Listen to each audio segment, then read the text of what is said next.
ሰላም ጤና ይስጥልኝ የተከበራችሁ የዩቲዩብ ቻናሌ ተከታታዮች በያላችሁበት ሁሉ ሰላማችሁ ይብዛ እያልኩኝ ዛሬም እንደተለመደው አሪፍና ጠቃሚ የሆነ መረጃ ይዤላችሁ ቀርቤያለሁ። በዛሬው ፕሮግራም ይዤላችሁ የመጣሁት ከ3 ቀን በፊት በሰራሁት ቪዲዮ ላይ በጣም በርካቶች ጥያቄ ስለጠየቃችሁኝ እሱን መመለስ ግዴታዬ ስለሆነ ነው በድጋሚ የመጣሁት ማለት ነው። ይህም ምንድነው ስልክ ተደዋውላችሁ በምታወሩበት ሰዓት ምናልባት ሌላ ሰው እያዳመጣችሁ ሊሆን ይችላል፣ ወይም ደግሞ ሌላ ሰው እናንተን ለመከታተል የሱን ስልክ ቁጥር አስቀምጦ ወደሱ ጥሪው እየተላለፈ ሊሆን ይችላል ብዬ በአጠቃላይ ቪዲዮ ሰርቼ ነበር።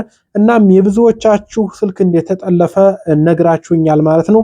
ማለትም የማታውቁት ስልክ ቁጥር እንዲያገኛችሁና ጥሪያችሁ ወደ ሌላ ሰው እየተላለፈ እንዲሆን እስከዛሬ እንዴት ማጥፋት እንችላለን ብላችሁ ብዙዎቻችሁ ጠይቃችሁኛል። ዛሬ ሁሉንም መረጃ ሰጣችኋለሁ፣ በጥንቃቄ ተከታተሉ ማለት ነው። ምናልባት ከ3 ቀን በፊት ያለውን ቪዲዮ ያላያችሁ ሰዎች ካላችሁ አጠር አድርጌ ላብራራላችሁ። ስለ ኮል ፎርዋርዲንግ ነው ያወራነው ማለት ነው። 4 አይነት ኮል ፎርዋርዲንግ አለ ስልካችሁ ላይ ማለት ነው። እስከዛሬ ብዙዎቻችሁ ካላወቃችሁ እንግዲህ እጅግ በጣም ተበልታችኋል። ብዙ ሰዎች ምናልባት ስልካቸውን አስገብተው እናንተን እየሰለሉ ማን እንደሚደውላችሁ እየተከታተሉ ሊሆን ይችላል ማለት ነው። እሺ ኮል ፎርዋርዲንግ ማለት ምን ማለት ነው? ፎርዋርድ ማለት ከቃሉ እንደምታውቁት እንግዲህ ወደ ሌላ ሰው ፎርዋርድ ማለት ማስተላለፍ ማለት ነው። ለምሳሌ በምሳሌ ልንገራችሁ፣ በምታውቁት ምሳሌ ላስረዳችሁ። ለምሳሌ ዋትስአፕ ላይ አንድ ሰው ቮይስ ሊሆን ይችላል፣ ማንኛውም ነገር ፎቶ ሊሆን ይችላል። የሆነ ሰው ሲልክላችሁ ለተጨማሪ ሰው እንዴት አድርጋችሁ ነው የምታስተላልፉት? ፎርዋርድ የሚላል አይደል? ፎርዋርድ ሜሴጅ የሚላል እሱን ፎርዋርድ አድርጋችሁ ወደ ሌላ ሰው ነው አይደል? ያንን ለምሳሌ አንድ ሰው ሪከርድ ላከላችሁ አይደል? ሪከርዱን ወደ ሌላ ሰው ፎርዋርድ አድርጋችሁ ታስተላልፋላችሁ። ልክ እንደዚህ ሁሉ ኮል ፎርዋርድ ማለት አንድ ሰው ሲደውልላችሁ ያንን ጥሪ ወደ ሌላ ሰው ወደ ሁለተኛ ወገን ሰው ማስተላለፍ ማለት ነው። ስለዚህ 4 አይነት ኮል ፎርዋርዲንግ አለ። ይህንንም ለማግኘት እንዳልኳችሁ የፎን አፕሊኬሽን ላይ ትገባላችሁ። ከዛም ሴቲንግ የሚለውን ትጫናላችሁ። ከዛ ደግሞ ሰፕሊመንተሪ ሰርቪስስ የሚል አለ። እሱን ስትጫኑት እንግዲህ ኮል ፎርዋርድ ይላችኋል። ኮል ፎርዋርድ የሚለውን ከተጫናችሁ በኋላ ኮል ቮይስ እና ቪዲዮ የሚል አለ። እንዳልኳችሁ ቮይስ የሚለውን ነው ወይም ደግሞ ቮይስ የሚለውን ትጫናላችሁ። ከዛ 4 አይነት የፎርዋርድ አይነቶች ያመጣላችኋል ብያችኋለሁ። የመጀመሪያው ኦልዌይስ ፎርዋርድ ነው። ኦልዌይስ ፎርዋርድ ማለት ሙሉ በሙሉ የሚቆጣጠር ነው ማለት ነው። ኦልዌይስ ፎርዋርድ ላይ የሆነ ሰው አመቶ ስልኩን በዚህ ቢያስቀምጥ ቀጥታ ወደ እናንተ አይጠራም። ሙሉ በሙሉ ሰው ሲደውላችሁ ስልኩ ወደ ተቀመጠው ቁጥር ይጠራል እንጂ ወደ እናንተ አይጠራም ማለት ነው። ስለዚህ ይሄ ዋናው ነው። ሙሉ በሙሉ ወደ እናንተ ስልክ እየጠራ ከሆነ ይሄ ችግር የለውም። ብዙውን ጊዜ ኮል ፎርዋርድ የኦልዌይስ ፎርዋርድ የሚለው ላይ ብዙውን ጊዜ አይኖርም። ምክንያቱም እናንተ ኖርማል እየተደዋወላችሁ ከሆነ ይሄ ነገር አይከሰትም ማለት ነው። ኮል ፎርዋርድ የሚለው ላይ ስልክ ቁጥር ካለ ሙሉ በሙሉ ሰው ሲደውልላችሁ ወደ እናንተ አይጠራም፣ ወደ ሌላ ሰው እየጠራ ነው ማለት ነው። ስለዚህ ይሄን ነገር ቸክ ማድረግ ትችላላችሁ። እንዴት ማጥፋት እንደምትችሉ አሁኑኑ አሳያችኋለሁ። ቀላል ነው። ሁለተኛው ፎርዋርድ ዌን ቢዚ የሚል አማራጭ አለ። ፎርዋርድ ዌን ቢዚ የሚለው ደግሞ ምናልባት ከዚህ ላይ ስልክ ቁጥር ካገኛችሁ እንዴት ነው የሚሰራው? ይሄ ደግሞ እናንተ ከአንድ ሰው ጋር ተደዋውላችሁ በምታወሩበት ሰዓት ከዚህ ጋር ስልክ ቁጥር ተቀምጦ ከሆነ ሶስተኛ ሰው ሲደውልላችሁ በፊት ምንድን ነበር የሚለው? ምን ነበር እስኪ አስታውሱኝ። ቢዚ ነው ምናምን በመሃል ወይም ዌይቲንግ ብሎ ይገባል። ዌይቲንግ ነው አይደል? ዌይቲንግ ብሎ ይገባላችሁ ነበር ሶስተኛ ሰው ሲደውል። ከዚህ ግን ፎርዋርድ ዌን ቢዚ የሚለው ላይ አሁን ለምሳሌ ከናንተ ስልክ ላይ የኔን ስልክ ቁጥር አምጥቼ እዚህ ጋር ፎርዋርድ ዌን ቢዚ የሚለው ላይ ባስገባው እናንተ በምታወሩበት ሰዓት ሶስተኛ ሰው ሲደውላችሁ ዌይቲንግ አይላችሁም፣ ቀጥታ ወደ እኔ ነው የሚደወለው። ምክንያቱም ይሄ ራሱ እጅግ በጣም ችግር ነው። ብዙዎቻችሁ እዚህ ላይም ስልክ ቁጥር እንዲያገኛችሁ ነግራችሁኛል ማለት ነው። ስለዚህ ይሄንንም ማስተካከል ይኖርባችኋል። ሶስተኛ ፎርዋርድ ዌን አንሰርድ ነው። ይሄ ደግሞ ምናልባት አሁን ለምሳሌ አንድ ሰው ደውለላችሁ ደውሎ የማታነሱት ከሆነ በቀጣይ ሲደውል ወደ ሌላ ሰው ነው የሚተላለፈው። ይህ ደግሞ ከባድ ነው። ምክንያቱም ጓደኛ ያላችሁ፣ ፍቅረኛ ያላችሁ፣ አንዳንድ ሰው ተንኮለኞች አሉ። ለእናንተ ማን ይደውላል ብለው ሊጠረጥሩ ስለሚችል እስኪ ማን ነው የሚደውልለት ወይም ደግሞ ማናት የምደውልላት ምናምን ብለው ስልካቸውን ሊያስገቡ ይችላል። ወይም ወይን ፎርዋርድ ወይን አናንሰርድ የሚለው ላይ ማለት ነው። ስለዚህ እናንተ ተደውላችሁ አንድ ጊዜ ከጠራ በኋላ ካላነሳችሁት ቀጥታ ወደ ሌላ ስልክ ይተላለፋል ጥሪው ማለት ነው። ስለዚህ በተዘዋዋሪ ማን እንደደወለላችሁ ያጓደኛችሁ ማወቅ ይችላል ማለት ነው።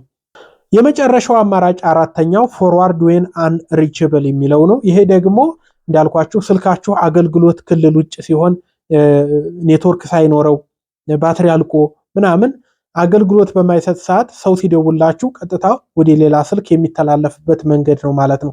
በአጠቃላይ ኮል ፎርዋርድ ማለት ወደ ሌላ ሰው ጥሪው እንዲተላለፍ የምትፈቅዱበት ነው ማለት ነው። ስለዚህ ያለ ምክንያት እዚህ ቦታ ላይ ስልክ ቁጥር አገኛችሁ ማለት ነው ምንም ጥያቄ የለውም። ሌላ ሰው ከናንተ ስልክ ላይ ቁጥሩን አስቀምጦ ማን እንደደወለላችሁ እየተከታተለ ነው ማለት ነው። ስለዚህ ብዙዎቻችሁም እዚህ ላይ አግኝተናል ስላላችሁ እንዴት እንደምታጠፉት አሁን ልንገራችሁ። በነገራችን ላይ ይህ አማራጭ ለአንድሮይድም ለአይፎን ተጠቃሚዎችም ይሆናል። የአይፎን ተጠቃሚዎች እንዳላችሁ ስለገለጻችሁልኝ ነው ማለት ነው። የመጀመሪያ አማራጫችሁ እዛው ስልክ ቁጥሩ ላይ ገብታችሁ ስልክ ቁጥሩን ካጠፋችሁ በኋላ ከታች ዲሴብል የሚል አማራጭ አለ። እንዴት ብዙዎቻችሁ በዚህ መንገድ እንዳላጠፋችሁት ግራ ገብቶኛል። ከታች ቆይታችሁት ከሆነ መጀመሪያ ለማስገባት ስልክ ቁጥር ስታስገቡ ኢኔብል ይላችኋል። ስልክ ቁጥር ካገኛችሁ ደግሞ ታጠፉታላችሁ። ቁጥሩን ሙሉ በሙሉ ታጠፉታላችሁ። ከዛ ካጠፋችሁት በኋላ ከታች ዲሴብል የሚል እኮ አለ። እሱን ከነካችሁት በኋላ ይጠፋል። አይ ይህን ፕሮሰስ መሄድ አንችልም ካላችሁ ምናልባት ኮዱ አንዳንድ ጊዜ ሊሰራ ላይሰራም ይችላል። ግን ኢንተርናሽናል ለአንድሮይድም ለአይፎንም ለሁሉም ስልኮች ላይ ይሰራል ተብሎ የሚገመት አንድ ኮድ አለ። ይህም ምንድነው? ሁሉንም ፎርዋርዶች ሙሉ በሙሉ ሪዝ የሚያደርግ ወይ የሚያጠፋላችሁን ካንሰል የሚያደርግ ስለሆነ በቀላሉ ወደ ስልካችሁ ገብታችሁ መሰላል 002 መሰለኝ አይ ቲንክ በጽሁፍ አስቀምጥላችኋለሁ ከተሳሳኩ። ምናልባት እኔ ከተሳሳኩ ጽሁፍ ላይ ያለውን ነው ማመን ያለባችሁ። ስለዚህ ስክሪኑ ላይ ጽፈላችኋለሁ።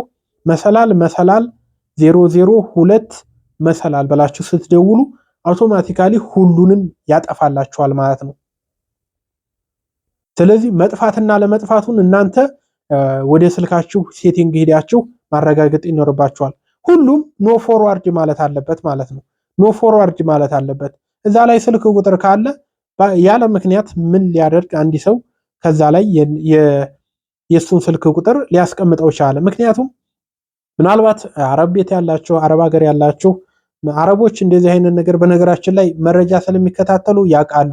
በተለይ ልጆቻቸው ምናምን እንደዚህ አይነት መረጃዎችን ያጣሩና እናንተ በምትገቡ ሰዓት ከማን ጋር ይደዋወላሉ ብለው ይጠረጥራሉ። ስለዚህ ምንድነው የሚያደርጉት? የነሱን ስልክ ቁጥር እዛ ላይ ያስገቡታል። የመጀመሪያው ላይ አያደርጉትም። የመጀመሪያውማ ሙሉ በሙሉ ጥሪው ወደ እነሱ ይተላለፋል። ኦልዌይስ ፎርዋርድ የሚለው ላይ ካደረጉት ሙሉ በሙሉ ጥሪው ወደ እነሱ ስለሚተላለፍ እናንተ ጥሪ መቀበል አትችሉም። እነሱ ምንድን መሰላችሁ የሚያደርጉት? ቢዚ ላይ የሚለው ቢዚ ላይ ካደረጉት እናንተ ስልክ እያወራችሁ እያለ ሶስተኛ ሰው ሲደውል እናንተ አታውቁም መደወሉን። ስለዚህ ምንም ሳታውቁ እናንተም ጥሪውን እየተቀበላችሁ ግን ወደ ሶስተኛ ወደ አስገቡት ስልክ ቁጥር ወደ እነሱም ይጠራል ማለት ነው። ስለዚህ የሆነ ሰዓት መጥተው ካንሰል ሊሉት ይችላሉ። ግን እናንተ በየጊዜው እየገባችሁ እነዚህን ነገሮች አስተካክሉ ማለት ነው። አሁን ግልጽ የሆነላችሁ ይመስለኛል። ካልገባችሁ አሁንም ጥያቄ ጠይቁ፣ በድጋሚ እመለሳለሁ ማለት ነው። ይህን ክሊር ለማድረግ ነው የመጣሁት። እንግዲህ ዋናው ዓላማዬ እናንተ ስትደዋወሉ ሰዎች እንዳይከታተሏችሁ እንዴት አድርጋችሁ ደህንነታችሁን መጠበቅ እንደምትችሉ በጣም ብዙ ቪዲዮ ቻናሌ ላይ ሰርቻለሁ። በጣም ብዙ ቪዲዮ። ስለዚህ በተለያየ መንገድ ሰዎች እናንተን ሊሰልሏችሁ ይችላሉ። አፕሊኬሽን ጭነው ዋትስአፓችሁን፣ ፌስቡካችሁን፣ ቴሌግራማችሁን ያልሰራሁት የለም። ቻናሌ ላይ ገብታችሁ ሁሉንም ቸክ ማድረግ ትችላላችሁ ማለት ነው። አመሰግናለሁ ጓደኞቼ። እንግዲህ በቀጣይ አንድ አሪፍ አፕሊኬሽን ይዤላችሁ ቀርባለሁ። ሁልጊዜ የሴቲንግ ፊቸሮችን ነው እያሳየኋችሁ ያለሁት። በቀጣይ ግን አንድ ገራሚ አፕሊኬሽን ጠብቁ። በቀጣይ ቪዲዮ እንገናኛል። እስከዛው ጊዜ ላይክ አድርጉ አላልኩም መግቢያው ላይ። እንግዲህ ምናልባት ላይክ አድርጋችሁ ሊሆን ይችላል። ቻናሉን አዲስ ከሆናችሁ ሰብስክራይብ አድርጉ። በቀጣይ ቪዲዮ እንገናኛል። መልካም ጊዜ